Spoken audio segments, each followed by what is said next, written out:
বন্ধুরা দেখতে পাচ্ছেন হুতুম পেঁচা।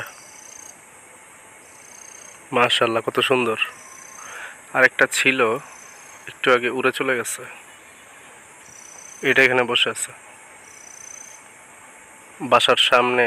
এখন বাড়ি ফেরার পথে দেখলাম, তাই এটা একটা ফুটেজ কভার করলাম।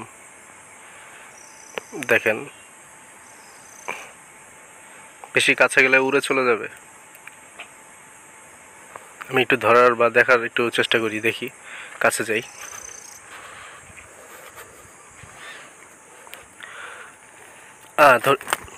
ধরে ফেলছিলাম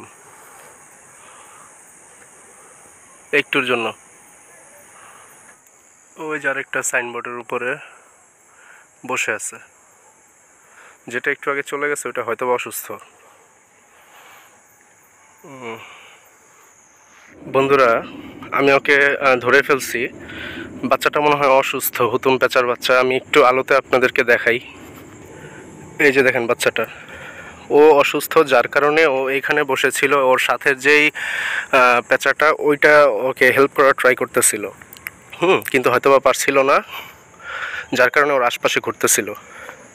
তো দেখি নেক্সট এই পেঁচার আপডেট আমি আপনাদেরকে দেওয়ার চেষ্টা করবো। আমার কাছে থাকবে, আমি সর্বোচ্চ সময় দেওয়ার চেষ্টা করবো। যদিও আমি ব্যস্ত থাকি, বিভিন্ন জায়গায় ভিডিও করি, আপনারা জানেন, বাসায় আমার থাকা হয় না।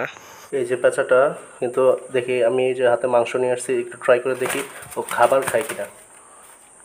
যদি খাবার খায় তাহলে সুস্থ, তাহলে অন্য সমস্যা আছে।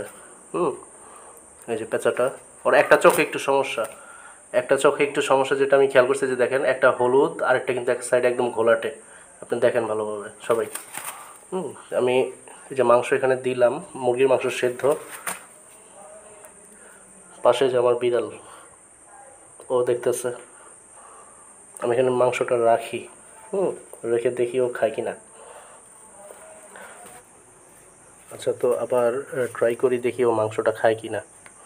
এখন অনেক রাত হয়ে গেছে, আমিও বাইরে থেকে আসছি। তো এই যে খাচ্ছে, একটু খায়, এমন না যে খায় না, খাবার রুচি আছে হয়তো বা। নো নো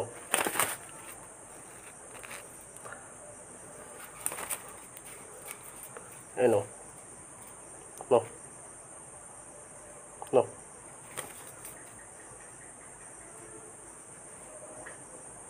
তো বন্ধুরা, এখন সকাল, আমি যাচ্ছি আমার ফ্রেন্ডের বিদেশি কুকুরের ক্যানেলে। আমার সাথে আছে এই যে পেঁচাটা আপনি দেখতে পাচ্ছেন, যেটা আমি রাতে এটাকে উদ্ধার করছিলাম। তো পেঁচাটা আমার সাথেই আছে। তো আমি সিদ্ধান্ত নিয়েছি যে পেঁচাটা আমি ভালো একজন রেস্কিউয়ারের হাতে দিব, যাতে করে পেঁচাটা যেন ভালো থাকে, ওকে যেন ভালো করে সুস্থ করে মুক্ত করে দিতে পারে। বিকজ আমার সময় নেই, আমি ব্যস্ত থাকি, আপনারা সকলেই জানেন। তো আমি ওকে এমন একজনের কাছে দেওয়ার চেষ্টা করবো যাতে ও ভালো থাকে। বিকজ তারা কিন্তু এক্সপার্ট, এটা হচ্ছে সবচেয়ে বড় কথা। আমি কিন্তু এক্সপার্ট না এই পাখির লাইনে। তো আমি এটা এমন একজনের কাছেই দিতে চলেছি, আপনারা সাথেই থাকুন।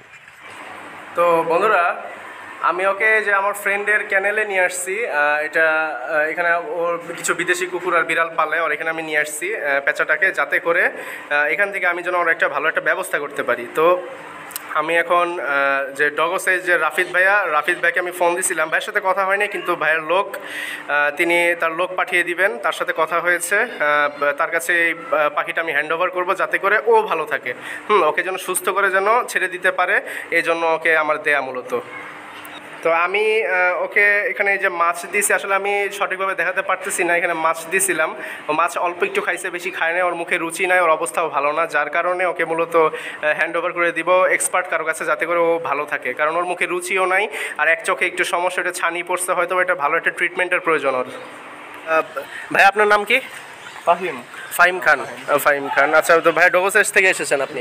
আচ্ছা, তো এই যে দর্শক, আমি কিন্তু এই যে পাখিটা কিন্তু আমি যেটা গতকালকে রাতে রেস্কিউ করেছিলাম, আমি কিন্তু ভাইয়ের হাতে দিয়ে দিচ্ছি।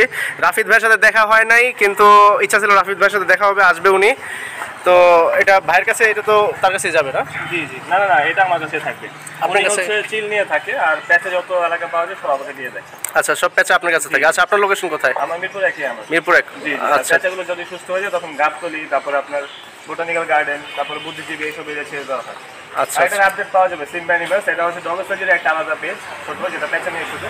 আচ্ছা আচ্ছা আচ্ছা, ঠিক আছে দর্শক, আপনি কিন্তু আপডেট পাবেন। তো ঠিক আছে ভাই, আপনি এটা খুলে নেন।